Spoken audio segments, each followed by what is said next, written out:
Subscribe कीजिए हमारे channel को और बेल आइकॉन को दबाइए हमारी लेटेस्ट वीडियो सबसे पहले देखने के लिए। नमस्कार मित्रों, सभी का हार्दिक स्वागत और अभिनंदन है। दिशा कम्युनिकेशन क्लासेस ऑनलाइन क्लासेस में सभी का स्वागत है। हम लोग पढ़े थे हिंदी व्याकरण, उसी क्रम में हम लोगों ने पढ़ा विराम चिन्ह के विषय में।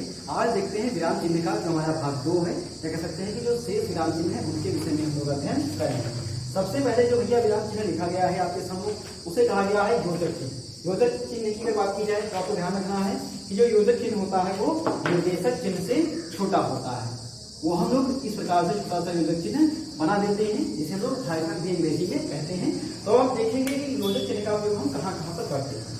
सबसे पहला बताया गया है कि सामासिक पदों का आपको यह है कि ऐसे पद जो दूसरे से संबंधित हों। तो वही बात आगे जैसे हमने यहाँ पर करने का प्रयास किया है कि जब विलोम शब्द आते हैं, ध्यान रखना है, अब विलोम शब्द जो होते हैं तो उनका एक दूसरे से संबंध हो जाता है। जैसे यहाँ पे लिखा है लाभ हानि, तो इसके बीच क्या करेंगे हम लोग योजक चिन्ह का प्रयोग करेंगे। उसको जैसे लिखा है जय पराजय, ऊपर नीचे अधम उत्तम, इस प्रकार के जितने भी विलोम शब्द आते हैं उनके मध्य में योजक चिन्ह का प्रयोग किया जाता है। आगे देखते हैं अगला निर्णय, इसमें यह बताया गया है कि समध्वनि शब्द।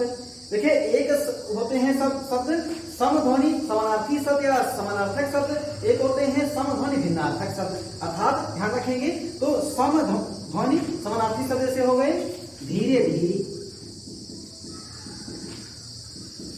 तो ये समान ध्वनि निकल रही है, उसकी वजह से पाल पाल, तो ये कैसे शब्द है, ये समध्वनि वाले शब्द हैं। तो अगर ऐसे शब्द आते हैं तो उनके मध्य में हम इसका प्रयोग करते हैं, योजक चिन्ह का प्रयोग करते हैं। उसके बाद आते हैं समध्वनि भिन्नार्थक शब्द हो गए। जैसे सामान्यतः इसमें कहा जा सकता है कि आगे पीछे हो गया, ऊपर नीचे हो गया, इस प्रकार से दाएं बाएं हो गया, तो ये इसी में आ जाते हैं, उनके मध्य में हम योजक चिन्ह का प्रयोग करते हैं। आगे देखते हैं भैया सहचर शब्द।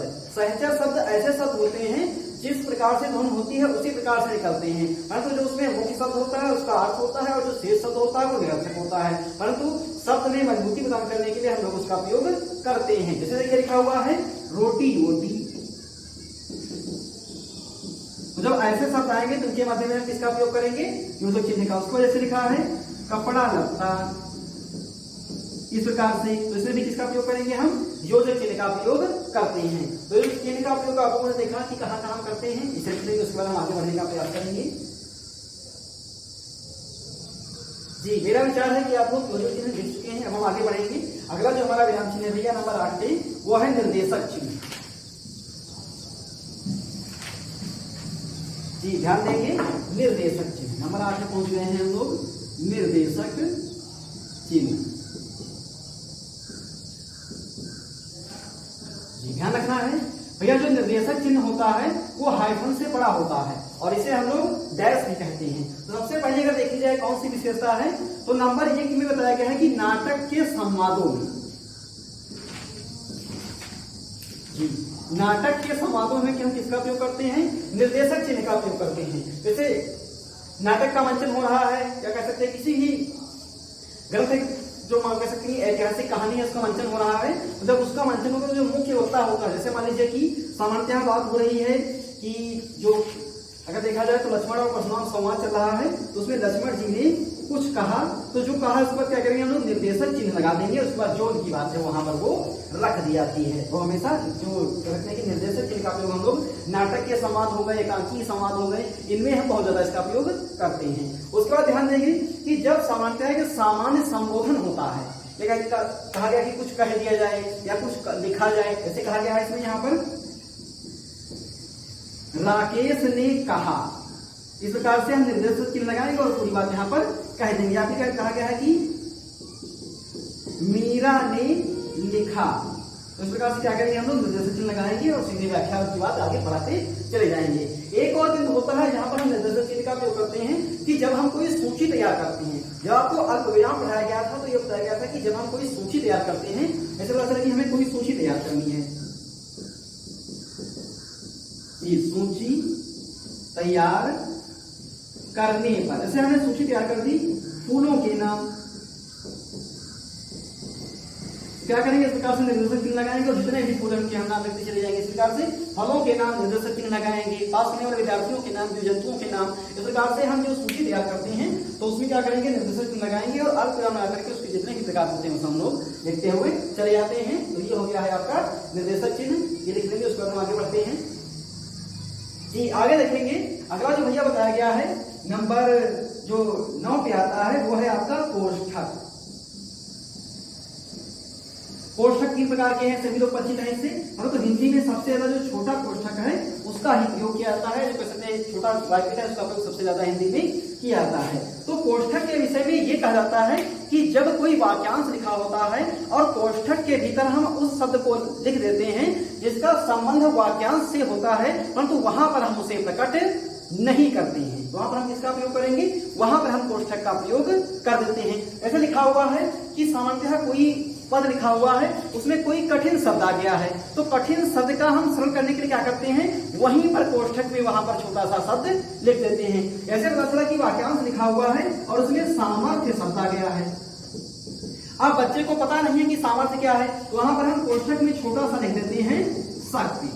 तो ध्यान रखेंगे जो वहां पर वाक्यांश लिखा हुआ है उस वाक्यांश में हमें शक्ति बोलना नहीं है, हमें समझ लेना है कि सामर्थ्य का अर्थ यहाँ पर शक्ति है। दूसरा देखेंगे एक और बिंदु पे यह बताया गया है कि सामान्यतः जब हम लोग नाटक का मंचन करते हैं, नाटक या एकांकी का जब मंचन करते हैं तो उसमें मनोदशा बताने के लिए हम कोष्ठक में वो जो शब्द होते हैं वो रख देते हैं। ऐसे हम फिर उदाहरण देंगे कि लक्ष्मण और परशुराम का संवाद चल रहा है, तो लक्ष्मण जी कुछ कहने जा रहे हैं और जब वो कुछ कहेंगे तो ब्रैकेट में लिख दिया गया कि आगे बढ़कर। तो ये चित्र खींच रहा है कि वो हमें क्या करना है, पढ़ना नहीं है, बस हमें समझ लेना है, परिकल्पना कर लेनी है कि लक्ष्मण जी पहले आगे बढ़े, अपना दायां पैर आगे बढ़ाया, उसके बाद में उन्होंने अपना कथन कहा। तो इस प्रकार से नाटक के संवादों में भी अगर देखा जाए बहुत बड़े पैमाने पर हम लोग कोष्ठक का प्रयोग करते हैं। दूसरा देख रहा है एक और इसमें भी तो ये बताया गया है कि मुख्य बात की व्याख्या, मुख्य बात की व्याख्या करनी हो। अब व्याख्या किस प्रकार से करेंगे, जैसे मान लीजिए कि क्रिया की बात होने जा रही है, क्रिया के बारे में बताया जा रहा है, यानी प्रश्न इस प्रकार से पूछा गया कि क्रिया के प्रकार बताइए, इस प्रकार से प्रश्न पूछ लिया गया। तो इसे पूछा गया है कि क्रिया के प्रकार बताइए और ब्रैकेट में लिख दिया गया सकारात्मक और आक्रामक। तो इससे ये स्पष्ट हो रहा है कि जो छात्र क्रिया पर उत्तर देने वाला है वो संपूर्ण क्रिया के प्रकारों की व्याख्या नहीं करेगा, वो सिर्फ सकारात्मक और अकर्मक क्रिया के बारे में ही बताएगा। तो इस प्रकार से ये बिंदु हुए जहां पर हम कोष्ठक का प्रयोग करते हैं, ये आप लोग लिख लेंगे आगे। उसके बाद जो हमारे शेष विराम चिन्ह बचे होंगे उसकी हम चर्चा करेंगे जी। मेरा क्या लिख दिया होगा आप लोगों ने। अब हम देखते हैं अगला जो हमारा विराम चिन्ह आया है वो आता है हंस पद या त्रुटि बोधक। इसका प्रयोग भैया बहुत बड़े पैमाने पर हो रहा है, ध्यान देंगे जी। अगले नंबर का जो आया है वो है हंस पद या त्रुटि बोधक, बहुत महत्वपूर्ण है। हंस पद या त्रुटि बोधक व्याकरण में इसका बहुत बड़े पैमाने पर प्रयोग करते हैं। देखिए इसका प्रयोग हम कहां पर करेंगे, जब हम कोई वाक्यांश लिख रहे हैं और उस वाक्यांश में जो हमारा महत्वपूर्ण पद या शब्द है वो जब छूट जाता है तो उसे हम क्या करते हैं, ये जो इसका विराम चिन्ह बनाया गया है इस प्रकार से इसका हम वहां पर प्रयोग कर देते हैं और इसके माध्यम से उसके ऊपर हम लिख देते हैं। तो इससे ये स्पष्ट हो जाता है कि जो लिखने वाला है वो बताने का प्रयास करता है कि ये हमसे त्रुटि हो गई है, जैसे इसका नाम ही है कि त्रुटि बोधन, ये हमसे त्रुटि हो गई और उस त्रुटि को हम स्वीकार कर रहे हैं और ऊपर लिखा हुआ सही मान लिया जाए। जैसे देखिए लिखा हुआ है कि नेहरू जी देश के प्रथम, इस प्रकार से प्रधानमंत्री थे, इस प्रकार से लिख दिया गया। अब प्रधानमंत्री यहाँ पर छूट गया है, तो जो मुख्य बात थी वो छूट गई है, तो हमें करना क्या है कि यहाँ पर नीचे छोटा सा क्या करेंगे, इसे त्रुटि बोधक लगाएंगे और ऊपर लिख देंगे प्रधानमंत्री।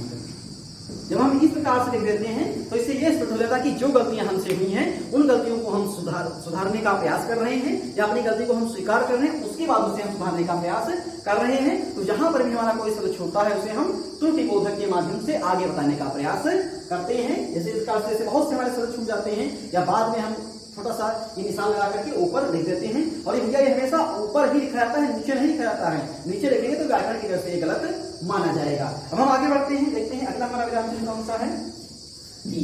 अगला जो हमारा विराम चिन्ह है वो है रेखांकन। ध्यान देंगे जो अगला विराम चिन्ह बताया गया वो कौन सा है, वो है रेखांकन। हाँ, रेखांकन।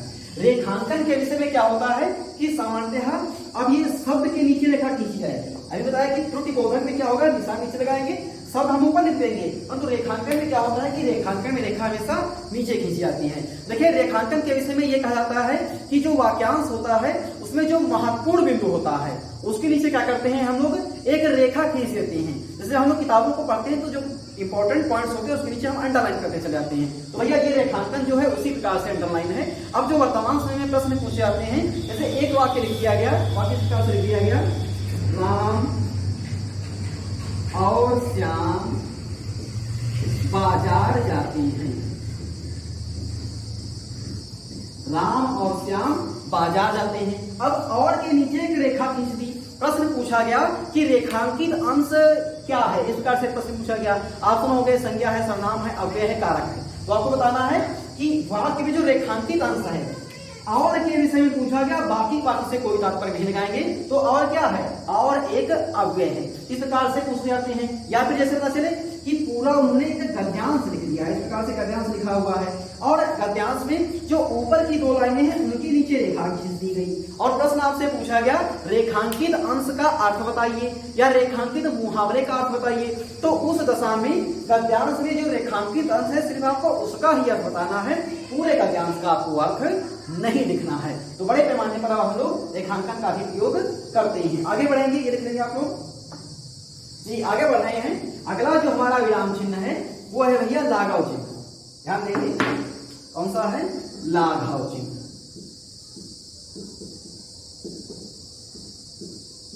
हाँ, ये लाघव चिन्ह प्रकार से गोल घेरा बना देते हैं, उसे लाघव चिन्ह कह दिया गया है।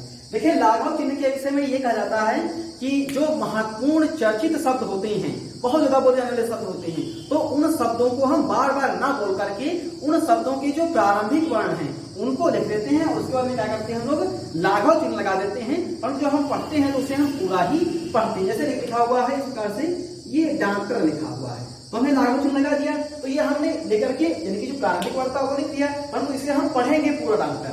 या फिर जैसे लिखा है भैया पटना नगर निगम, इस प्रकार से। तो पटना नगर निगम बहुत चर्चित है, इसमें भैया वही शब्द लिखे जाते हैं जो चर्चित हैं। तो ये देखिए पटना नगर निगम जो प्रारंभिक वर्ण थे वो लिख दिए गए। तो इस प्रकार से हम लिखेंगे, परंतु इसे हम पढ़ेंगे क्या, पढ़ेंगे हम पूरा पटना नगर निगम। या फिर आप लोग जब रेलवे का सफर करते हैं तो उसमें देखते हैं लिखा होता है पूरे, इस प्रकार से देखते हैं। इसका मतलब क्या है, उत्तर रेलवे, पूर्वोत्तर रेलवे, पश्चिमोत्तर रेलवे, इस प्रकार के जो है शब्द लिखे होते हैं। और आपको ध्यान रखना है कि इसमें वही शब्द आते हैं जो चर्चित होते हैं या लोकप्रिय होते हैं। जैसे भैया पता चले कि हमारे एक छात्र हैं शोभित शुक्ला जी, हमने इस प्रकार से लिख दिया, तो ये आपसे कहाँ स्पष्ट होगा, हमें तो जानते हैं। यानी कि जब व्यापक होते हैं तो ये सो सुख कौन जाने क्या है। तो इनमें उन्हीं शब्दों को हम रखते हैं जो व्यापक होते हैं, चर्चित हो, जैसे पटना नगर निगम हो गया, कृपया पृष्ठ उल्टिए, इस प्रकार के शब्द हो गए, तो ये सब आ जाते हैं। यानी कि चर्चित शब्दों को हम लाघव चिन्ह के माध्यम से इनको हम लिख सकते हैं या आपको लिख देंगे। उसके बाद आगे बढ़ते हैं, अगला जो बताया गया है वो है पुनरुक्ति बोधक या पुनरुक्ति सूचक। जी, अगला जो विराम चिन्ह बताया गया है वो है पुनरुक्ति बोधक।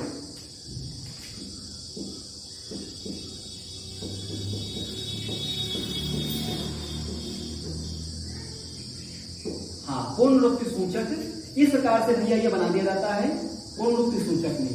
तो पुनरुक्ति सूचक में जो कोड हम तोड़ते हैं तो होता है पुनः प्लस उक्ति, अर्थात कोई कथन या पंक्ति जब बार बार आता है तो उसे कहा जाता है कि पुनरुक्ति, पुनः धनुक्ति बराबर पुनरुक्ति। जैसे पता चले कि हम लोग कोई सूची तैयार कर रहे हैं, पता चले कि हम अपने भेजन की सूची तैयार कर रहे हैं, देखिए भेजन में जो आवास लाभार्थी हैं, तो सबसे पहले हम ऊपर एक कॉलम बनाएंगे, उसमें लिख देंगे ग्राम, ग्राम के नीचे लिख देंगे भेजम। तो जितने भी भेजन के निवासी आएंगे उनके नीचे क्या करेंगे हम लोग पुनरुक्ति सूचक विराम चिन्ह लगाते चले जाएंगे। उसके बाद जैसे पता चले कि अन्य ग्राम आ गया तो उसका नाम डाल देंगे। अब जितने उस ग्राम वाले होंगे उसके नीचे हम लोग पुनरुक्ति सूचक विराम चिन्ह लगाते चले जाएंगे। या फिर जैसे हम कोई बड़ा वाक्य लिख रहे हैं, जैसे हम लिख रहे हैं कि भारत का प्रथम, इस प्रकार से लिख रहे हैं, या भारत का राष्ट्रीय पुष्प लिख रहे हैं, भारत का राष्ट्रीय पशु लिख रहे हैं, भारत की राष्ट्रीय भाषा लिख रहे हैं, इस प्रकार से जो हम लिखते हैं तो एक बार हम सिर्फ ऊपर का भारत का राष्ट्र लिखेंगे, उसके बाद जितनी बार भारत का आएगा उसमें हम पुनरुक्ति सूचक विराम चिन्ह लगाते चले जाएंगे।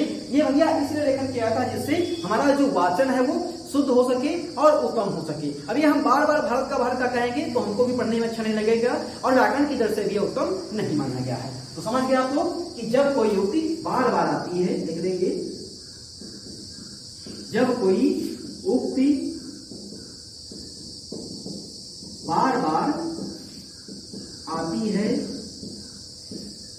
तब पुनरुक्ति का प्रयोग करते हैं,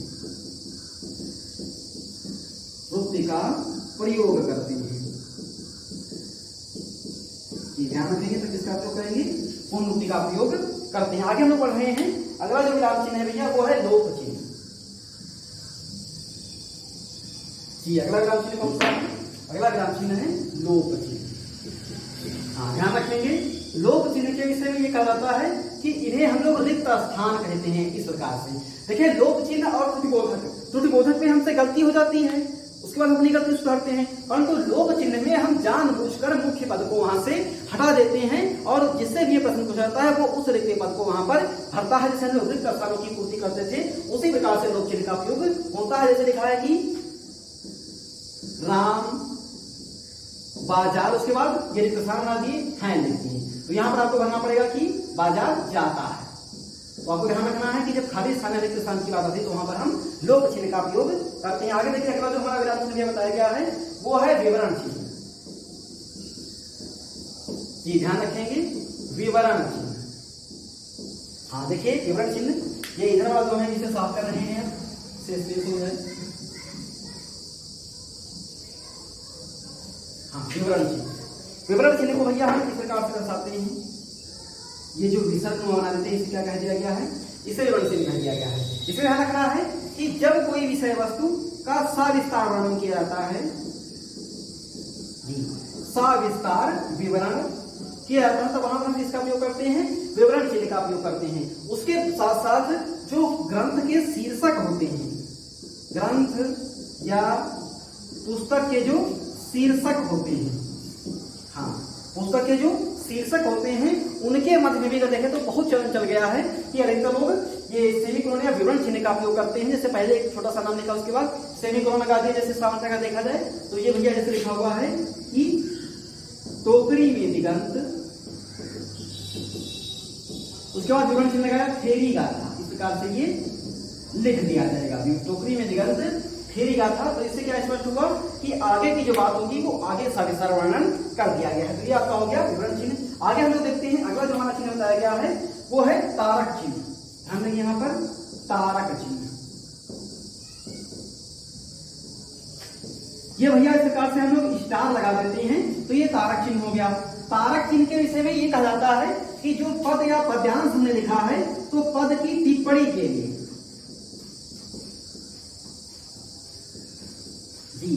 पद की टिप्पणी के लिए इसका हम प्रयोग करते हैं, तारक चिन्ह का प्रयोग करते हैं। जैसे हमने कोई पंक्ति लिखी है और वो पंक्ति लिखने के बाद क्या किया, हमने यहाँ पर ऐसे स्टार लगा दिया, तो नीचे हम एक अंडरलाइन खींचेंगे, उससे हम लोग कहते हैं फुटप्रिंट्स। तो वहां पर क्या करते हैं कि स्टार की हम व्याख्या कर देते हैं कि यह तथ्य या यह बात यहाँ से ली गई या फिर ये यहाँ पर स्पष्ट करने का प्रयास किया जा रहा है। आगे देखते हैं जो शेष विराम चिन्ह बचे हुए हैं, ये लिख लेंगे आप, उसके बाद आगे बढ़ेंगे। जी आगे देखते हैं, अगला जो विराम चिन्ह बताया गया है वो है योग चिन्ह। अगला कौन सा है? योग चिन्ह। जी तो योग चिन्ह प्रकार से ये प्लस या जोड़ का निशान बना दिया जाता है। योग चिन्ह का मतलब क्या है कि जहां पर कह सकते हैं कि जोड़ना होगा, हमें एक दूसरे में जोड़ना होगा, तो सबसे ज्यादा देखा जाए तो इसका प्रयोग कहां करते हैं हम लोग? संधि में करते हैं, संधि में प्रयोग करते हैं। इसमें यही लिखेंगे। उसके बाद एक आता है भैया समानता सूचक या तुल्यता सूचक। समानता सूचक ये भैया बराबर लगा देते हैं या तुल्यता सूचक। तो इसमें ध्यान रखेंगे, दो पदों की समानता प्रकट होती है, दो पदों की समानता प्रकट होती है, ध्यान रखना है आपको। जैसे संधि में क्या होता है कि संधि में लिख दिया गया गायिका बराबर गायिका, यानी कि दोनों पद समान होंगे, तो वहां पर हम लोग समानता सूचक या फिर इसे ही तुल्यता सूचक भी कहा जाता है। आगे बढ़ेंगे, अगले जो बचे हुए हैं जी ये लिख लेंगे। आगे बढ़ते हैं, इधर लिख रहे हैं, ध्यान देंगे। अगला जो बताया गया है वो है तिर्यक रेखा। जी तिर्यक रेखा अगला बताया गया है। तिर्यक रेखा इस प्रकार से, ये तिर्यक रेखा हम लगाते हैं तो ध्यान रखना है कि या और अथवा जब ऐसी दशाएं आती हैं तो हम किसका प्रयोग करते हैं? तिर्यक रेखा का प्रयोग करते हैं। और जब तारीख या मिति का वर्णन करना होता तो वहां पर भी हम तिर्यक रेखा का ही प्रयोग करते हैं। आगे देखेंगे अगला जो विराम चिन्ह बताया गया है वो है भैया गोली, जिसे बुलेट कहते हैं। इस प्रकार से एक छोटी सी गोली बना दी जाती है, यह बना दी जाती है। ध्यान रखेंगे इसमें क्या होता है कि मुख्य बात पर चर्चा, हाँ मुख्य बात पर चर्चा। अब यहाँ पर एक बिंदु आ गया है कि आखिर गोली और स्टार में अंतर क्या है। देखिए आपको ध्यान रखना है कि जो चर्चा हो रही है, जैसे पता चले कि चर्चा हो रही है, हमने कहा कि विशेषण पर चर्चा हो रही है, या फिर अगर हम राजनीति में पहुंच गए तो भक्ति आंदोलन की चर्चा हो रही है। अगर देखा जाए जैसे इतिहास की हम बात करें तो सूफी संतों की चर्चा हो रही है, तो सूफी संतों से संबंधित जो महत्वपूर्ण बिंदु है वो हम कहां पर लिखेंगे, वो हम उसके नीचे गोली इसमें बना करके लिख देते हैं। यानी कि जो शीर्षक होता है उससे संबंधित ही बातें वहीं पर लिखना हो तो हम गोली का उपयोग करते हैं, और शीर्षक से संबंधित बातें जो अलग से ली गई है उसका प्रयोग हम कहां पर करते हैं, तो वहां पर हम कारक चिन्ह का प्रयोग करते हैं। आगे देखते हैं अगला जो विराम चिन्ह है वो भैया ये लिख देंगे, हम लोग अंतिम पहुंच गए हैं। अगला विराम चिन्ह है समाप्ति सूचक। जी अगला विराम चिन्ह है समाप्ति सूचक। समाप्ति सूचक इसके बहुत सारे विराम चिन्ह इस प्रकार से क्या होता है इसमें, जैसे अगर देखा जाए तो इसमें जी समाप्ति सूचक की अगर बात की जाए तो इसमें क्या करते हैं, सबसे पहले इसमें 3 ये लिपि या वर्ग बना दिए जाते हैं, या फिर इसमें क्या करेंगे 3 स्टार बना देंगे इस प्रकार से, या फिर इस प्रकार से दर्शा दिए जाते हैं। तो भैया ये जो होते हैं ये समाप्ति सूचक होते हैं और ये समाप्ति की सूचना देते हैं। अर्थात जब पाठ समाप्त हो जाए, ध्यान रखेंगे, जब पाठ शीर्षक या पुस्तक की समाप्ति